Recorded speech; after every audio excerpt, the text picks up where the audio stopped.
आणि लोकांना हे माहीत झालं की जर गावं चांगले करायचे असेल, गावं स्वयंपूर्ण करायचे असेल तर प्रत्येकाने माझं गाव म्हणणं हे गरजेचं आहे. तुम्ही करोड रुपयाचा निधी खर्च करा, पण लोकांची टिकवण्याची मानसिकता नसेल तर तुमचं ते करोड रुपये कोणत्याच कामाचे नाही असं मला वाटते.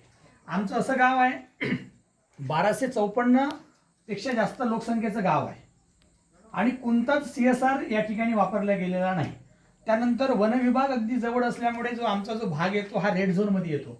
तर इथे कोणी जमिनी घेत नाही किंवा जमिनी घेतली तर तिच्या रिसोर्टच्या माध्यमातून जो मिळणारा कर आहे तो असा काही मिळत नाही. जे काही आहे ते सर्व लोकांच्या इच्छाशक्ती म्हणजे इच्छाशक्ती आणि लोकांची काम करण्याच्या भावनेतून प्रकट झालेला गाव आहे. आणि राष्ट्रसंत तुकडोजी महाराजांनी बरेचदा आमच्या गावाला भेट दिली असे आमचे वडीलधारे लोक सांगतात.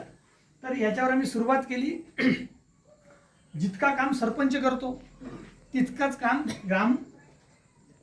ग्रामसभेचा सदस्य करतो, म्हणजे महिला पुरुष असेल ते. आता तुम्ही स्वच्छता बघितली असेल, स्वच्छता ही ग्रामपंचायत करत नाही तर त्या परिसरातला तो व्यक्ती करतो की त्याला असं वाटते की हे माझं गाव आहे आणि या गावाला स्वच्छ व सुंदर बनवण्याचं माझं काम आहे म्हणून ते करतात. तर या प्रवाहात लोकांना आणण्यासाठी किमान मला 4 ते 5 वर्ष लागली. त्याच्यानंतर मग आता जे माझे 5 वर्ष आहे ते मला काम करण्याची गरज नाही, लोकच काम करतात. त्याच्यानंतर समजा छत्रपती शिवाजी महाराजांचा अश्वारूढ हा 100% लोकसहभागातून आहे, शासनाचा 1ही रुपया लागलेला नाही. त्याच्यानंतर प्रवेशद्वार आपण बघितला असेल, शासनाचा 1ही रुपया नाही. किल्ल्याची प्रतिकृती जिथे आपण आता फोटो काढला तिथे शासनाचा 1ही रुपया नाही. वाचनालय आपण बघितले, तो वाचनालय मी माझ्या मानधनातून आणि लोकांकडनं काही वर्गणी गोळा करून तो बनवलेला आहे. म्हणजे जेव्हा लोक एकत्र येतात किंवा आपण माझं गाव या भावनेनं काम करतो तेव्हा कोणत्याच गोष्टी अशक्य नाही ते आपण दाखवून दिलेलं आहे. त्याच्यानंतर आपल्या गावाला प्रत्येक कुटुंबाला नळ आहे, नळामध्ये पाणी आहे आणि प्रत्येक पाण्याचा कोणी अपव्यय करू नये यासाठी आपण मीटर्स लावलेले आहेत. त्याच्यानंतर गरम पाण्याची व्यवस्था आपण करतोय गावात.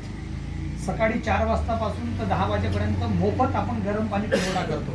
त्याच्यानंतर 5 रुपयामध्ये 15 लिटर पाणी देतो, शुद्ध आणि थंड. युवकांसाठी व्यायामशाळा आहे. म्हणजे हे गोष्ट आम्हाला का करण्याची गरज पडली, कोरोना काळ जेव्हा आला होता तेव्हा 20-25 जे लोक बाहेर काम करत होते, जे यंग जनरेशन, जे सुशिक्षित मुलं, कारण की सुशिक्षित मुलांना गाव आवडत नाही ना, त्यांना शहर पाहिजे. तर जेव्हा कोरोना काळ आला तेव्हा ते पूर्ण युवक गावात आले आणि त्यांना असा प्रश्न विचारला, आणि आता का बरं आले तुम्ही? तर त्यांचं म्हणणं असं झालं की आता तिकडे काम नाही, खाण्यापिण्याचे वांदे आहेत, त्याच्यामुळे आम्हाला गावाकडे यावं लागलं. तर मग तुम्ही इथून का तिथं गेले? तर त्यांचा उत्तर असं होतं की आम्हाला इथे पायाभूत सुविधा मिळत नाही, मग वाचनालय मिळत नाही, आम्हाला गरम पाणी नाही किंवा शुद्ध पाणी नाही, क्रीडांगण नाही. तर त्यांचं उत्तर अगदी बरोबर होतं. मग शासनाच्या विविध योजनेमधनं आपण या गोष्टी गावामध्ये निर्माण करू शकतो का, त्यासाठी मी माझा प्रयत्न केला.